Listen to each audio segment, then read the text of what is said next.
Good evening, good afternoon, good morning, everyone from all over the world. How's it going? Welcome to the TSMU Q&A series. My name is Ben. I am the community manager at Lenovo for Lenovo Legion in North America. And I am here today with Risa Chung joining for the first time. Risa, how are you today? I'm doing great. Thank you for having me on. Yeah, thanks for being here. It's my second time hosting, so excited to have some more cool people join the show. So for this Q&A, guys, we'll be pulling questions from the Discord for TSMU. So if you have a question for Risa, just head over to discord.gg/TSMU. I think the link is in the chat right now. If you just click on that, and you can ask your questions in the Q&A channel in that Discord, and we'll pull from there throughout the show. So while people are getting their questions in for right now, though, Risa, do you mind just doing a quick intro about yourself for everyone watching and kind of what your role is? Yeah, for sure. So my current title is Senior Manager of Media Initiatives. I know it's a bit of a mouthful. My previous title was Project Manager of GiantSlayerTFT. So in the previous role, I basically co-founded a brand called GiantSlayerTFT that one thing led to another with a lot of tournaments and a new auto chess genre. And before we know it, we started a lot of partnership and actually doing the official NA competitive scene for Riot Games. So that has been a very surreal journey for the last couple of years. And recently, I got this new job title of Senior Manager of Media Initiatives, which basically I'm doing similar things, but throughout all our brands in the company and not just GiantSlayerTFT. So that has been really exciting, just kind of expanding not just from a game I love, but then now into all the games I love and kind of just being able to talk about that with everyone else in the company. Awesome. I'm a huge Riot fan, so I'm a big fan of everything that you're doing, especially with TFT as well. I think the questions are starting to roll in now. So just again, so people know what my role is too as well. I am the community manager at Legion, so I'm the one who's uploading content and managing the .com community for Lenovo. And I do a lot of interviews and stuff like this. So excited to be on with Risa today to talk through some of the questions. So we have some questions rolling in already, I think. The first one is from Caitlin. Caitlin asks, studying BAIT and HR covers a large section of interest in the business industry. What skills did you learn in college that are most useful in your day-to-day at your role? You have thoughts on that first part?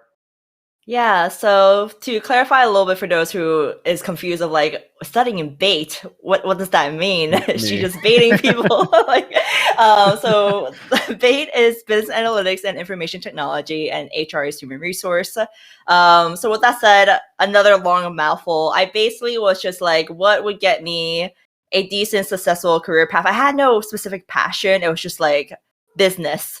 I'll do something that will get me a business job of some type, right?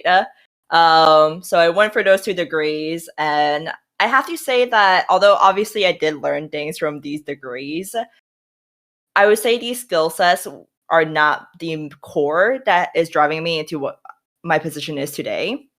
Human resource taught me people skills, which is great. Beta and the analytical mindset definitely was helpful, but I definitely do not touch anything coding related anymore from that. So the IT stuff, you can kind of just leave that section away. I think from college, what was the most useful is just that independency and finding some type of purpose to be able to focus on.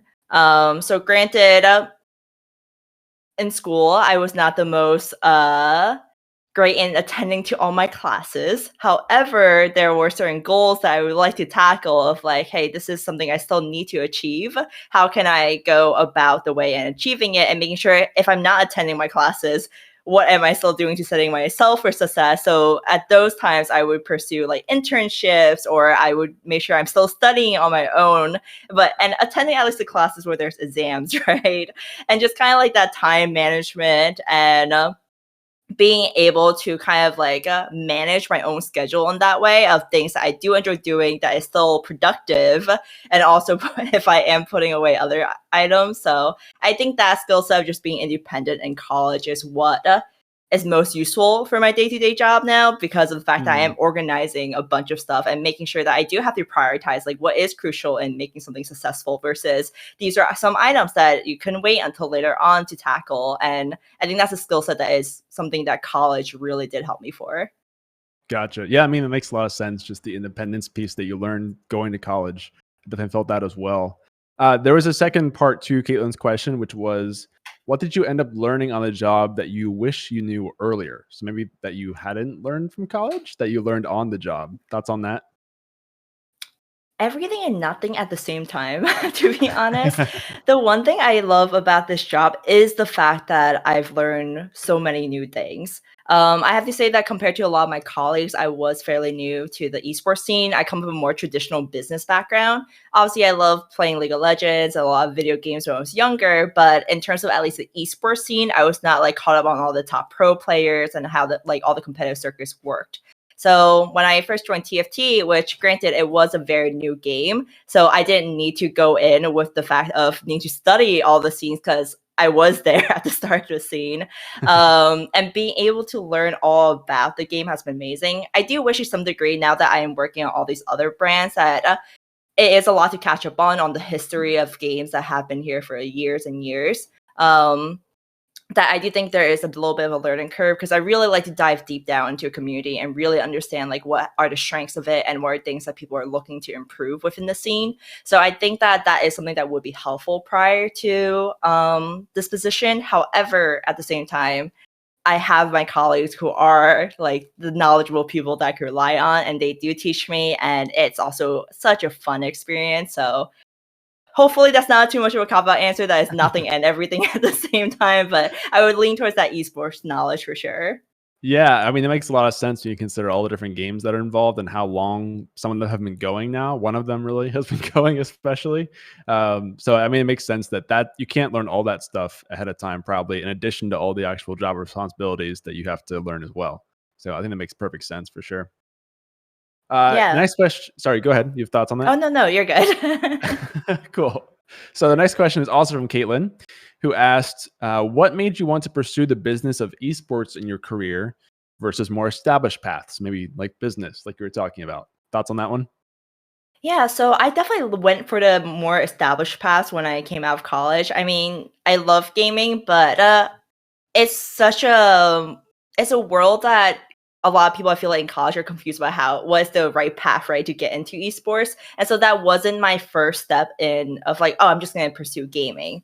What occurred was I went for a very traditional path. I did pick up streaming as a side hobby, and then I fell in love with Teamfight Tactics as a game. Really grinded that game to like the challenger level and started competing in only one major tournament that I went in. It was Twitch Rivals in San Diego, which was one of the first team fight tactics tournament there ever was, and miraculously made it to the finals. And that was kind of where that career in esports started. It was definitely just a for fun thing I did because I was still working a human resource job at that time, actually, as a business analyst. And I was just like, oh, I really like this game. Oh, they're doing a tournament. Let me sign up for it. I'm not going to make it in. Oh, before I know it, I'm in San Diego, like playing the finals. And then I got reached out to write maybe some scripts to talk about like guides and whatnot. And I was like, oh, that sounds like a fun side hobby. And before I knew it, I definitely was not having the most joy in my life working my traditional 9 to 5 job and Hmm. doing Excel sheets over and over again, and it got very a bit boring for me, to be frank. And I thought I just, take off for a year. I'm gonna just really pursue Teamfight Tactics as a genre of game that I want to stream, and see where it goes after a year. I just want to see that what if I just pursue something I loved. And at that time, writing scripts and has gave me a decent amount of income for guides. And that role also ended up being a project manager role because I ended up taking over one of the company's YouTube channel and not the current company I'm working for to grow a TFT brand and content and write scripts for those videos. That channel, unfortunately, at some point, it grew successfully, but the company decided that Teamfight Tactics was not worth investing in at that time. So it was such a new game. And so I was really sad about it. And I posted about it, and I got picked up by a manager over at Wisdom Gaming, and was just like, I've been watching her for a while and following her journey. Like, she just started in TFT, grinded her way, and then she's just are doing scripts and whatnot. I want her. And so I came over to Wisdom Gaming first as a content creator, then as a content manager, and then as a project manager. And then here I am now. And Yeah, sorry if I went on a little bit of a tangent there, but No. overall, I didn't actively pursue esports as my career. It was just the fact that, and I went for established pass. It was simply just, I was not happy doing what I was doing. I took a risk of dropping everything, and I started off very small with just writing roles, and that one thing led to another, and before I knew it, here I am. Yeah, no, I think that's awesome to hear the whole story of that because I think there's probably a lot of people in the same situation who want to pursue something like that, but would have to take a risk to do it. But it sounds like you had sort of a calculated risk and at least some experience there. I kind of have a question of my own to tangent here a little bit because you were very involved in, you were at sort of the professional level essentially with the game before you got to the position you're in now, at least playing some tournaments and hitting challenger, things like that. Do you feel like that was pretty crucial to ending up where you're at? Like, do you think having that level of expertise was really important to end up here? I do think so. I think that is really the starting point of why there was even any attention to me. I Mm, think without my level of knowledge of that scene, who am I then, right? I'll just be a human resource business analyst who has not done anything esports related. So with that said, I think Teamfight Tactics at that time had a lot of potential, being a game that came out right after Auto Chess, which had its like very large success as well. And mhm. so when Teamfight Tactics come out, there was definitely a lot of companies eyeing it, but there's really no one to go to, right? Like there's potential folks, but it's kind of like tricky. And so I think I did capitalize a little bit on that scenario. I took whatever position there were. I know recently too, a lot of folks asked me like, I want to become a producer, for example. Where can I start? And sometimes it's really starting on a job that may not be completely producing related. Because I know there's been struggles of like I can't get a producer job. I applied to 10 producers job, but I have zero producing experience, so I haven't gotten any of them. And it's like, well, okay, start from the scene. What have you done in the scene? And before you know it, esports is so versatile that sometimes you might end up doing producing related tasks without having that full position. And then you can use that and be like, all right, I don't have the job title, but I have experience. And that's kind of what I did with YouTube. I was like, I technically was a producer for that YouTube channel because I had to think of scripts and how that video would play out. Even though I was the project manager of it, that's a leading way of like kind of slowly getting into it. So as you mentioned, like kind of calculated risk. Don't just Mhm. throw it all away and say I'm a bank to get a full-time job at this big company and just call it. See what you can, take a little steps at a time, and take whatever opportunity they're able to get. That of course you still enjoy, and I think that that is how at least I grew to be here. Gotcha. No, it makes a lot of sense. And actually, the second part of Caitlin's question was what gave you the courage to go through with that risk, which you kind of just described of having that plan there. Because I think it can be really tough to make that leap, right? If you're in that position of knowing that you really Mhm. want to try this thing, but it may or may not work out. I mean, do you feel like you were at a good time in life to try that kind of thing just in case it didn't work out? Or are you pretty set on just making the jump and making it work no matter what? Yeah, I think that's honestly what the degrees I had was for, is that these were my safe plate of like, hey, I could get some type of job because I have these two degrees. So there's definitely that fallback plan that I can always go and pick up another HR job Hmm. and go from there. However, it's just not what I truly like to do. So yeah, that 1 year is a risk for sure, but there definitely was a fallback plan for me to go to in case there were anything that didn't work out. Gotcha. Yeah, that makes perfect sense to have that lined up too. Uh, Question number 3 comes from Maggie, who asks, "How did you enter the esports field, and what were some key things that led you to where you are now?" Which you kind of touched on a little bit, but maybe like esports specifically, how you ended up there versus just gaming. Any thoughts on that?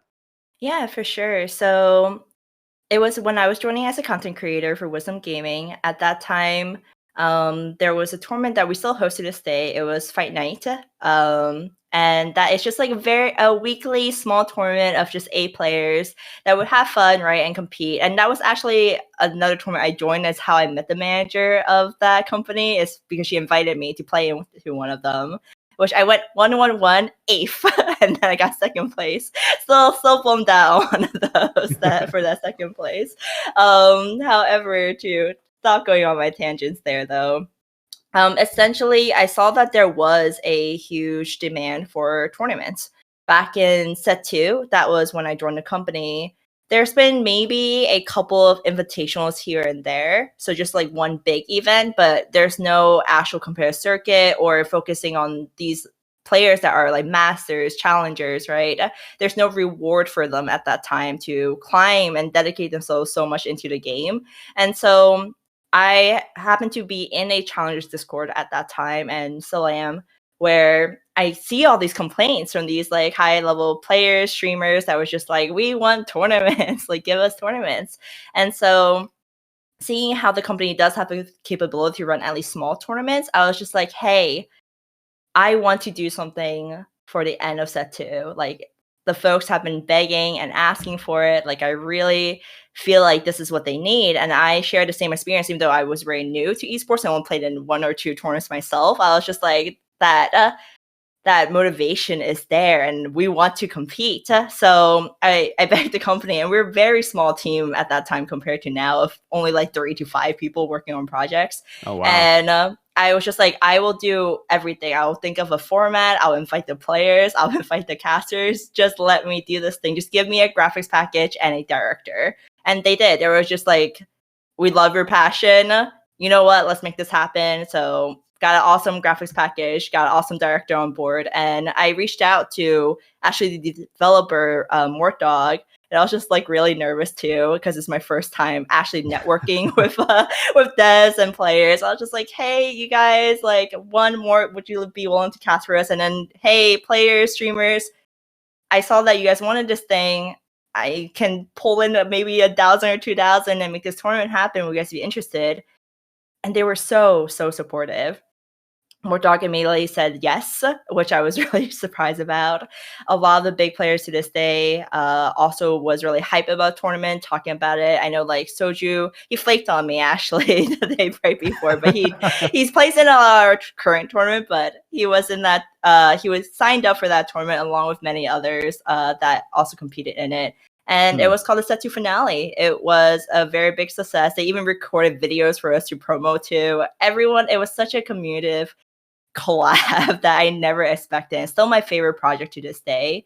So I would say what made me get into esports specifically was that I saw there was a demand and I listened to the community and I basically supplied it to whatever I was capable of doing. And honestly, just showing respect and that you care, you'll be surprised of how much that passion does go through and also the response that you might be able to get. Yeah, I love that whole story because it just listening to what people want basically and creating a solution for it, which I feel like is such a great way to do anything in business, but especially in gaming. Like if there's needs out there from communities that aren't being met and you can create that solution for people, then that's a great way to automatically have people interested in what you're doing. So really cool to hear that. And it makes sense why you end up in esports after that too. Next question is back to Caitlin, who asks, incredible work on GiantSlayerTFT thus far. How did you identify the key opportunities that led to the brand's current success? And what do you think is next for GiantSlayerTFT and the scene overall for TFT? So kind of like 2.5 questions in there. How did you basically first identify how the brand got to where it is today, like ways to get there, I guess, of success stories? Yeah, so honestly, I was never a big fan of social media prior to this role a few years ago, but it is important. And so I would say like Twitter, Reddit, that Discord server that I was in, Player Stream. These are all really great research materials, and you can really hear the voices of players through those mediums that you might not always get if you just Google, right? If you Google like how do players feel about TFT? You might get maybe one article by this like random person who just is a gold player that just, Yep. I'm sure there's like some backing to it, but like what that article is really hard to define and give you that kind of like in-depth insight that you can get by actually researching all these names. And then also speaking with them directly, very nerve-wracking to do. But after, for example, set 2 finale, first thing I did was, would you guys all be willing to hop into a call with me and give me feedback? And they did. And this is something that they still do to this day, that after some big tournaments I have, I'll go into a random voice call, and before I know it, 10, 20 people pop up, and I'm just like, oh, wow, okay. Tell me the things that went well and tell me all the things that did not go well. So I would say that is how I identify those key opportunities is research. Research is definitely the top thing that you should do. So however ways or means you have to do that research, I would say try your best to learn the most you can. And as for what I think is next for GiantSlayerTFT and the scene overall, we just released our new competitive format for TFT for set 6. I would say there was definitely some really great feedback and also a very valid constructive criticisms too. I mean, this is for every set we definitely hear. For the most part, I have heard that generally the perception is that we're going into the right path, but there are definitely still elements that I do want to tighten up and make sure that we get TFT to that perfect, I say perfect, but at least near perfect state that we are rewarding the players for what they deserve for their effort, and also choosing the best players and to go to the World Championship and really make the event grander and grander every single year. So I think next for Giant Slayer Tier 1 is to have a amazing set 6 competitive scene. We have lots of tournaments coming up that I can't not wait, since this is one. Everyone says this every single set, but I do believe it that this is one of the best sets of TFT ever. That's true. Every set they say that. Yeah. So obviously to have a great set, and also to continuously, hopefully with Riot every single set, to continue to improve that as well. Awesome. Yeah. I mean, there's a lot of great stuff there. I love the research piece of how that was one of the key success things for you, was actually getting direct feedback from the players and from either in the tournament or just in general for TFT, versus just going and Googling a research article, like you said, from some random news site. Because you can never really beat direct feedback from people, and taking the time to actually hop into Discord calls and get really actual straight from the mouth feedback is a really cool way to do that. It might not be scalable for everybody probably down the line, but I think especially when you're starting out like that, it's such a good way to get direct feedback. So that's a really cool story to share. I did want to share really quickly, guys, for everyone watching. If you want to ask a question, just a reminder, you can do that in the Discord for TSMU. It's about 20 minutes in here. So if you want to get your question, make sure you do that quickly so that we have time to get to it throughout the show today. And thanks for everyone who submitted questions so far. We do appreciate that.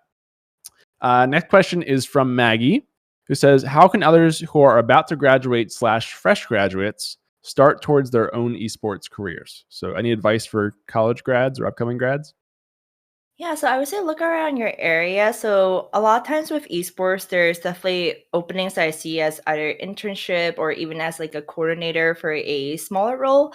I would say that, I mean, it depends on your background too. Obviously, if you already have a lot of work experience and knowledge, then don't downplay yourself and shoot for those like big roles as well. But if you do see yourself like struggling, then take on the smaller roles, take on any part-time roles as well that you can see, and just grow from there. I think esports definitely takes on a more non-traditional path in getting into compared to some of the other scenes I've seen, where it's just very direct, where every company, there's definitely a HR department, for example, right? And that one is more universal and easy to kind of job hunt, versus with esports, it is more of a specific department. And also find a couple of games that you really enjoy that has a decent backing around it. Like, I'm not saying to find a solo player's like story game that there's no tournaments or competitive at all with, but do some research on that sense. And I think that could really show your expertise. One thing I look for, I've been doing a lot of interviews, is passion in the scene and also knowledge. So one, if you show me that you really enjoy being here and this is a job you want, that speaks so much for me, that I love ambition and I like the fact that you want this job. Rather than someone just like, oh, I don't really care, it'll be nice, then there's a big difference there. And then when you tell me about your research and all the information you know about something, that impresses like me definitely a lot, where I know now that you're someone who, it's not just passion, it's not just words. You actually do take the time to show proof that you are someone that is worth investing in ourselves. So I think that those two elements there are probably the most crucial for me, is that passion and also knowledge. and taking those like smaller roles potentially, or just aiming high, but also doing as much prep where you can to aim for that high position. Yeah, I mean, basically that's what you did from what I'm hearing is having the passion to kind of do your own stuff as well, and experience in the game with the competitive scene, because you are also out there doing things like your own stream and helping write scripts. So I think the content piece sounds like it was pretty important, and that's something that people can definitely do. It's interesting to me that you were doing content and maybe like not a content role completely now, and how that's still been helpful to where you are now. I mean, do you think creating your own content and events like that can kind of translate anywhere in esports at some level? Yeah, for sure. I think that for the short period of time that I was a content creator and streamer, I was able to learn about the scene really, since most of the players that I work with are streamers themselves, and the streaming culture is really important to them.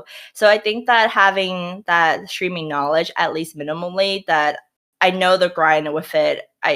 There's not that superficial point of view where it's just like, oh, we're streaming, you're just getting on camera and you're talking, right? It's easy, it's not much, right? And also like the mentality too that people don't understand sometimes when you're competing and also streaming at the same time, sometimes it does affect you, right? And these are a lot of elements that being in the situation myself, although nowhere near their level, I'm able to at least sympathize with it.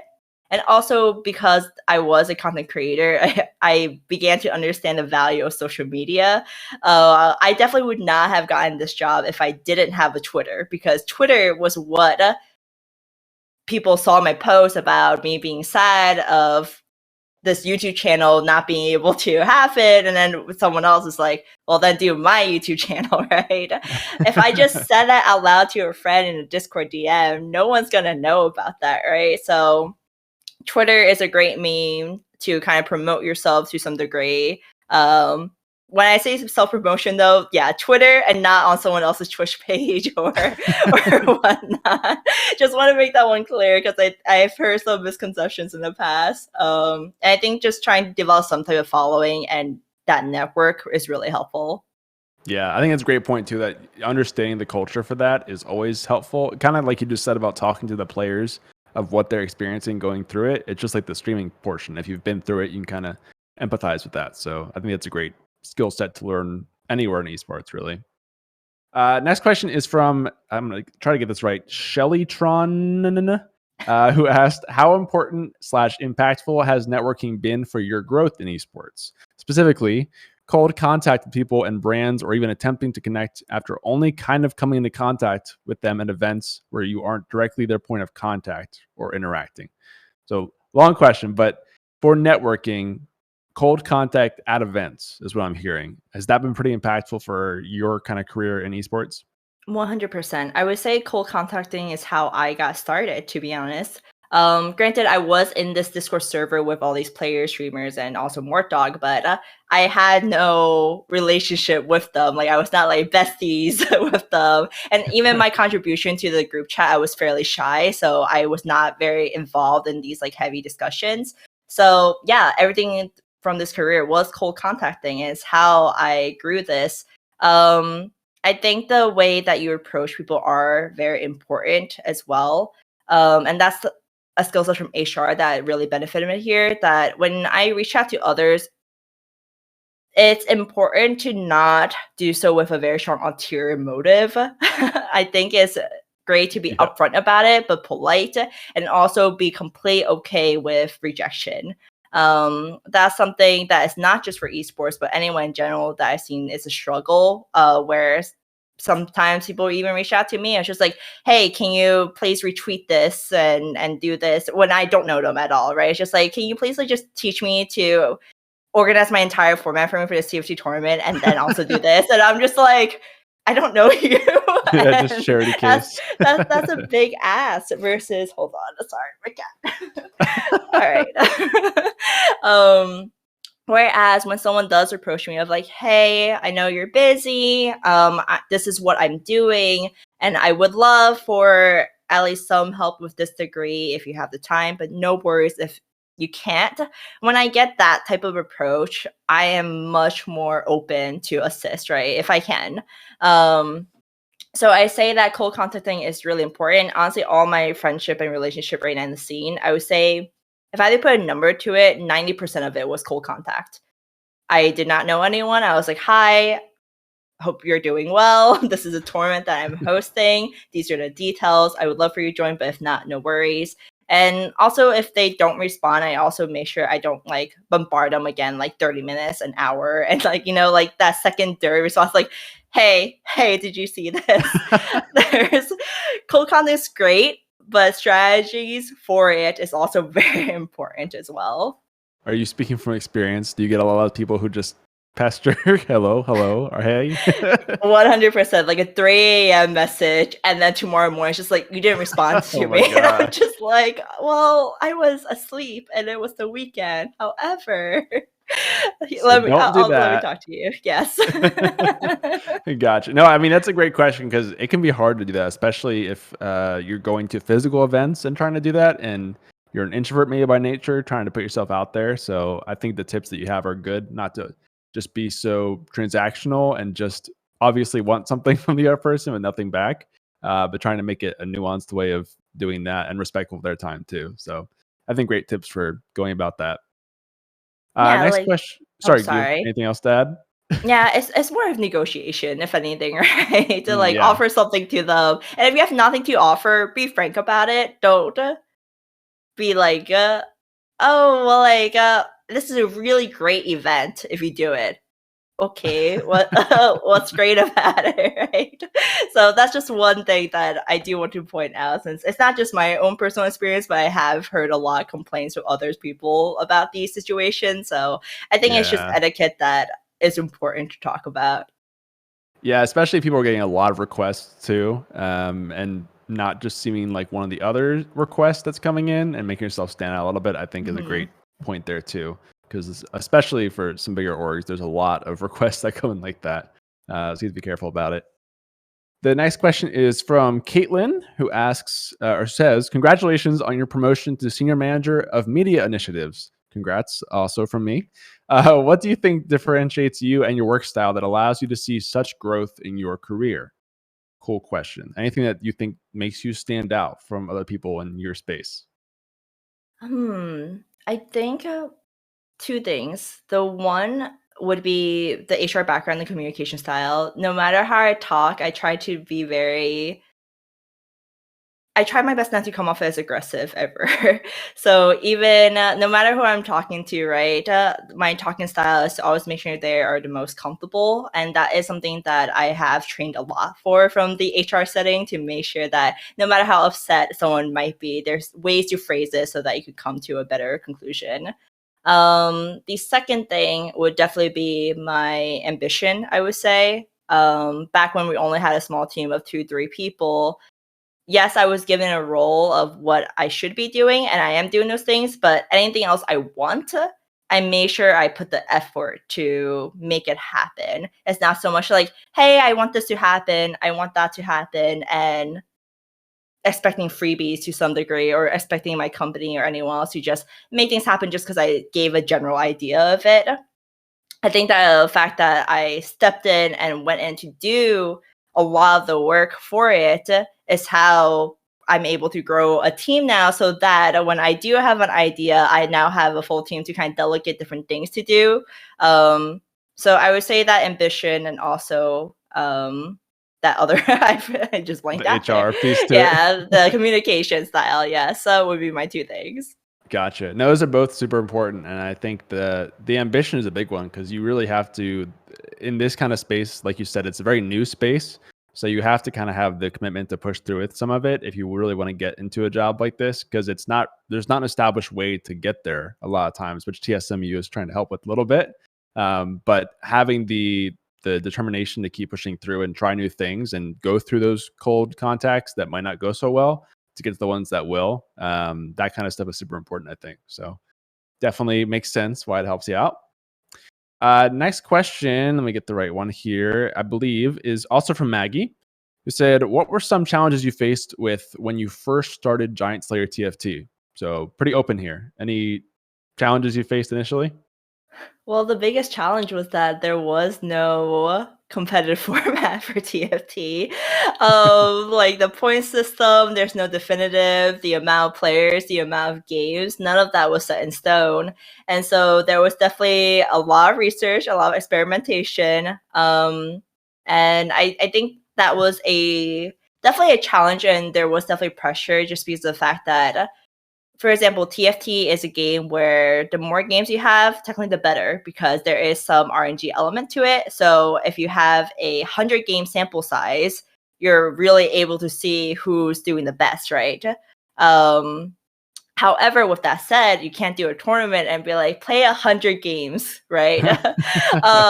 So there's like a balance to be found. And I think like we've narrowed it down now that 4 to 6 games is really that healthy balance where people don't get too exhausted from a tournament, but there's at least enough sample size to prove some type of worth. Which there's still arguments on that to some degree, where it's just like I'm willing to play 8 games, and then another player just like no, like Wow. I can't do 8 games in a day, like please. So my biggest challenge was definitely the fact that it was brand new for GiantSlayerTFT. There was not a lot for me to be able to research on. I did have to take more non-traditional ways to get my knowledge in order to make it happen. Gotcha. I mean, yeah, it makes sense when you're building something from the ground up with no real way to do it that's been set yet. It's definitely going to be a challenge. So, and I haven't thought about the playing as many games thing. I'm not a huge TFT player, but I have played some, and that makes a lot of sense. So, yeah, I feel there must be a tough balance to try and get that feeling of you got enough games in without also not taking the whole night to play the tournament, essentially, or the whole week to get through all the games. That's a good point. Okay, next question is from Caitlin, who said, "What do you think is the importance of a personal brand slash social media following within your career?" Which you touched on a little bit. Is it more distinctly important compared to careers in other industries? So, do you think that social media and a personal brand are extra important in this industry? 100%, I would say. With HR, if I talk to my old team in HR, people would tell me, "What do you do with Instagram? What's TikTok?" Right? Like those are question marks that they do not require to have. And if you have them, if anything, it might be a little judgmental because it's still a very traditional workplace, right? Versus in esports, if you don't have a Twitter or stream or anything at all, and you're a player or a streamer that's wanting to be like, feature me, where's your social media?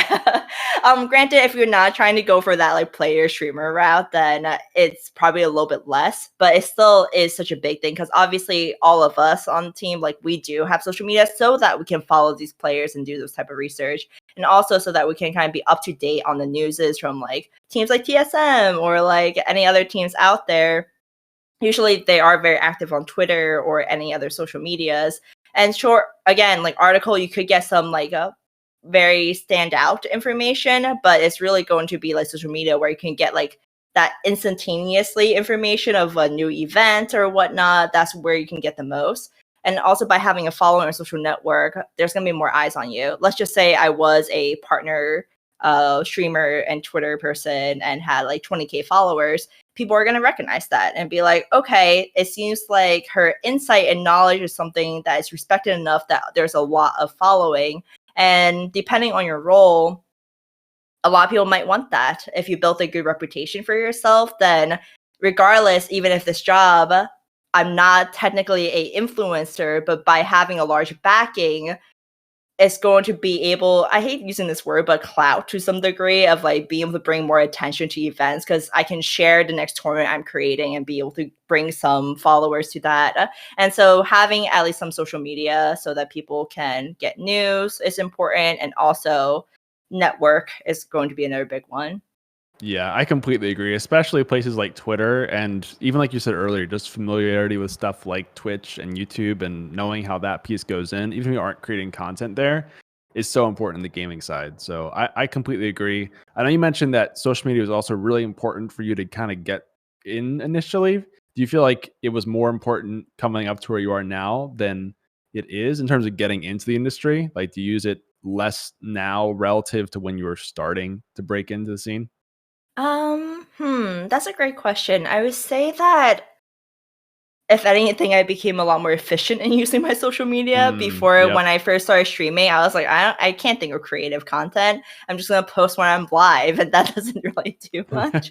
However, when I did start sharing my thoughts, etc., and I'm definitely not a large streamer or influencer by any means. I have a very small following, but even that was able to get me enough network so that people notice my work. And I think that's the important part, that I wasn't using social media to just simply share like the random days. Like, sure, some tweets might be like that, like, oh, I woke up this morning, right? But there's definitely work related items and also gaming related items that made this account a little bit more credible. So I do think that versus now is more of growing it and networking. In the past, it was really just making sure that I at least build something so that it could take notice and network with someone, because outside of that, in esports, how else are you really going to network with others? Yep. You can be in Discord servers, but I would say like when George1258 teddy bear like messages me, it's kind of like, who are you? Like, I want to see some information about like who you are. And Yep. social media is what provides that oh, okay, you are the senior manager of Wisdom Gaming and this is what you do. I look at her tweets, I see TFT, I see like this is her like items that she's working on. That's how people would be like, okay, she seems more credible than me just randomly messaging them on a different outlet or through their stream chat, right? So Right. yeah. Yeah, I think what's cool too is that once you've kind of built up, so you did a lot of building in the past, and I'm sure you still do some, but you kind of it's a long-term payoff too when you've gotten to the point now where you're still using that follower base that you built for your new things you're working on, and you kind of have that rolling history of stuff you've done documented now on social media. So in a way, it's sort of like a portfolio too, which I think is super helpful for yourself as a career person. Next question is, I think it's this one. Wisdom Gaming recently announced a partnership with Mall of America. What does that mean for your role and events and initiatives that you work on? So you want to talk about this one a little bit? Yeah, for sure. So for the Mall of America, we will be opening a studio shortly in early 2022. I am super stoked about that since the last few years with COVID. And granted, we will still be very careful about COVID. However, just being able to be in a live setting and start working on these events and for broadcasts with talents and potentially having the audience come is such a great experience. So my role for that is just, of course, making sure all of this goes smoothly and that integration of all these elements. And I'm sure that if you guys do end up coming over to Minnesota and going to the Mall of America, I'll probably be there as well. And I think it's just been so long since, at least personally for me, I've seen like this kind of live event happen in America. The last time I went to one, it was actually years ago for League of Legends in Madison Square Garden. Hey, me And too. oh, really? Yeah, Okay. same one. That was actually my first and only one that I've been to in a very long time. Same So here. Yep. I miss that feeling. So now being able to work on that is super great. Drinks, food, and obviously the location itself is super great. I mean, it's literally in the biggest mall in all of America. There's roller coasters that, to be honest, before I moved here, I saw Minnesota. I was just like, what's in Minnesota? Like, I come from New York, so I'm just like, New York has everything in the city. Like, what's Minnesota like? But then I went to the Mall of America, and it is a gorgeous venue. It's a huge location. It's definitely very fun. And so the idea, I'm actually very stoked to see players, talents, or fans fly over and being able to be in that setting. And if they ever, get a little tired and whatnot, there is a hotel very close by. There's also anywhere you can walk to for you to kind of enjoy. So I think with the Mall of America, my role will definitely making sure that being just a lot more new opportunities for us, for all our brands. Because it's not just TFT that I do. There's Rocket League, there's Runeterra, there's Heroes of the Storm, and multiple other games that we work with. And so just making sure that all these games and new brands that we work with will be able to all get to go to the Mall of America with us, and we can make some really cool broadcasts happen. Yeah, that's awesome. Congrats on that partnership. I mean, I'm Thank you. with you. I missed the in-person events so much. So really excited to see those come back, and especially to the Mall of America. I know it's going to be really fun to run those for sure. Next question is, what does your day-to-day look like in your role? I love this question because you never know, like you hear these roles, even my role, and you never know what people actually do a lot of the time. So what does it look like for you? My day to day, it's going to change a bit now that I'm transitioning to this new role, but for the time being, it is still very heavily TFT. So lots of meetings, I would say, talking to a lot of different department heads about my new role and how all these other brands will look like. Client meetings for sure to talk about how we can best create a broadcast event or promote their game.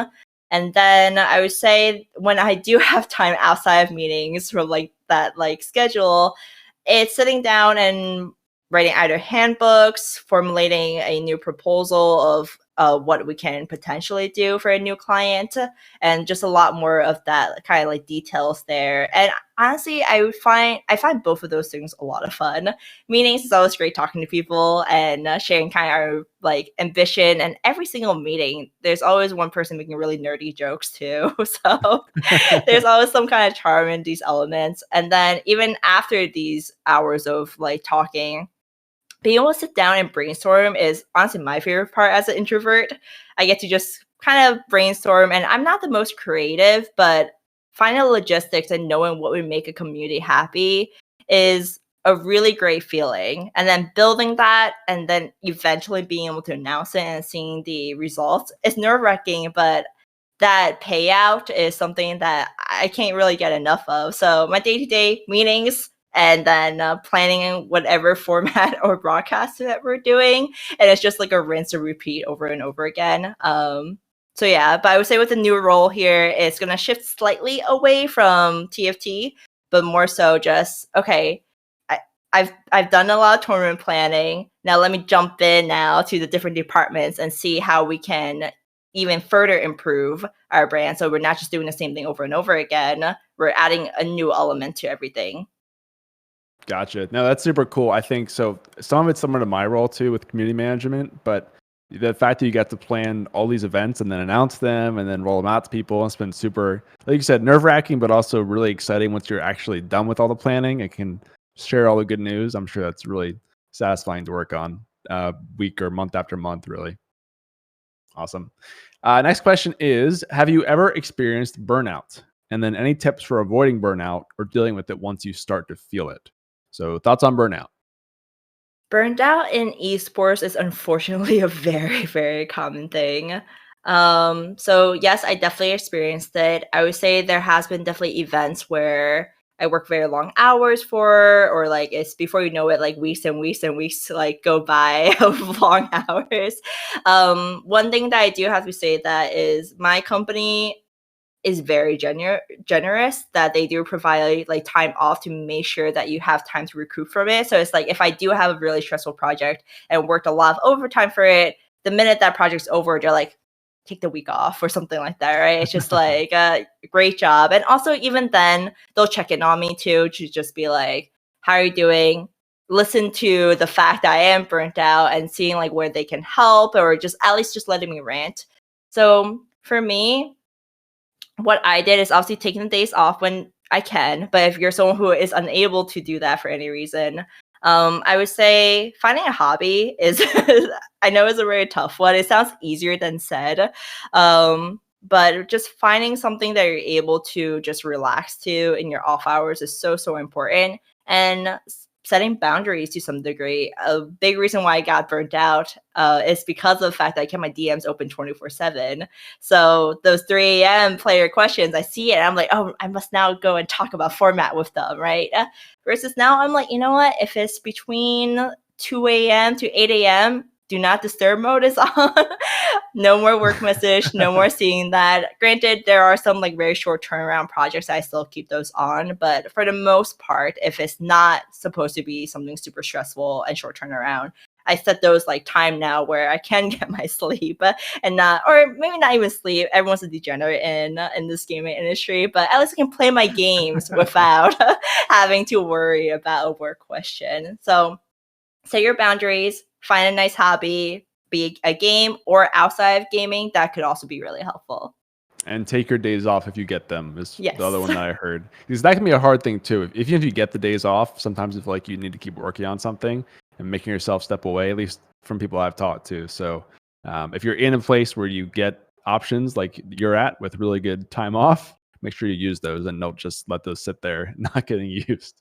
That's the advice I give to all my colleagues or any people working under me. I'm just like, did you take off your flex days? And they're like, oh, well, I want to work, or like, I still have this project. I'm just like, can I wait till this day? And they're like, well, yeah, but I'm like, all right, you're taking off then. It's like, and they tell me they're not even burnt out yet, but just because I went through the same shoes of really being so ambitious about it, it's like, just take off when you can. I'll catch up to you eventually. Yeah, it really does. And you have to learn that sometimes, but definitely agree with that from my side too. Next question is, how do you stay organized? What organizational programs, processes, or tools do you use, and any advice on how to use them? So how do you keep track of all these tournaments that you're running and everything else that you're doing? So for me, there's definitely like programs and tools that the company use. One thing we do use is Asana. So that's how we keep track of all our projects and all that. For me, if it's outside of company programs, I do have a lot of notes that I take that is ordered by dates or maybe a certain event. And so basically that for me is the most crucial part. And at the end of the day or the start of the day, what I do is make a mini to-do list.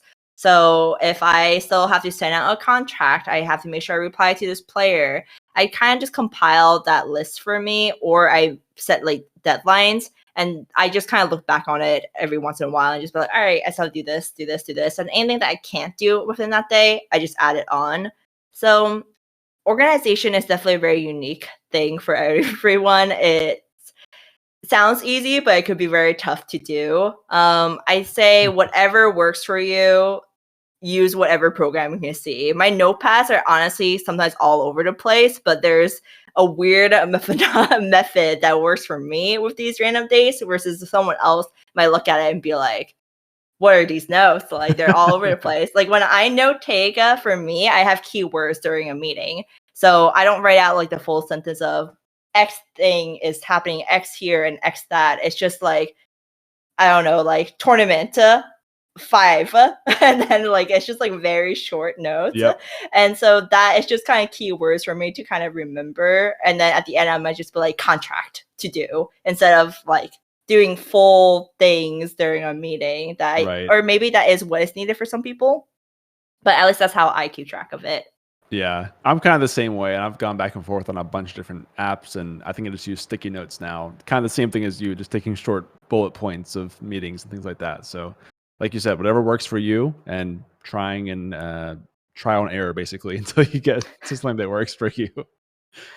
Okay, last question I believe is from Caitlin. This is a great last question, by the way, who said, "What are you proudest of working on thus far?" So. Again, big open question, but what comes to mind when you hear that? I know I already talked about set 2 finale, so I'll talk about a project related to that. The promotion video I made with all the players. It sounds very silly because I have 0 video editing skills. But like I mentioned, that was the very early stages of the company. And so just DMing all the players, getting them to send me a video. And set 2 at the time, a lot of players have a strong feeling. So the videos they created for me were pretty hilarious. I just remember like having all these assets that I didn't know really what to do with and just throwing it all together in a random video editing program and creating something, and ended up getting a decent reception from it. I would say I'm most proud of that because that was a project that had a very, very small team. But it was not something that I could have done alone. It was the full community coming together and everyone just showing their passion and creativity to make something happen. I mean, like I mentioned, the prize pool was only like 1,000, 2,000 compared to now. People were complaining about $20,000 prize pool, right? Like the difference between this is large, and I would like to honestly thank the full community and my coworkers at the time and current ones for making that project happen and allowing me to be so selfish about that ambition of making them work with me on a random project and idea that I had. Yeah, but it goes back to the ambition that you mentioned earlier. So without having that, you wouldn't have been able to do that and then look back on it as one of the proudest things that you've done. So it's a great story. And like you said, it's learning stuff on the fly too, with video editing and embracing that kind of thing. So I can imagine it's very rewarding to look back on even today at the video and see just people that you worked with in the past too. Awesome. Cool. I think that is going to wrap it up for right now. So guys, thanks everyone who's here watching and attending. I appreciate everyone listening as well. Thank you, of course, to Risa for being on. Anything you want to say last minute here, if you're watching, about your work or just about esports in general? Yeah, for sure. Definitely check out the company, Wisdom Gaming. We're hiring a lot of people in this year and also next year. So I say that no matter what experience level you are, take a look at it. You might find something. We do have positions for many different people.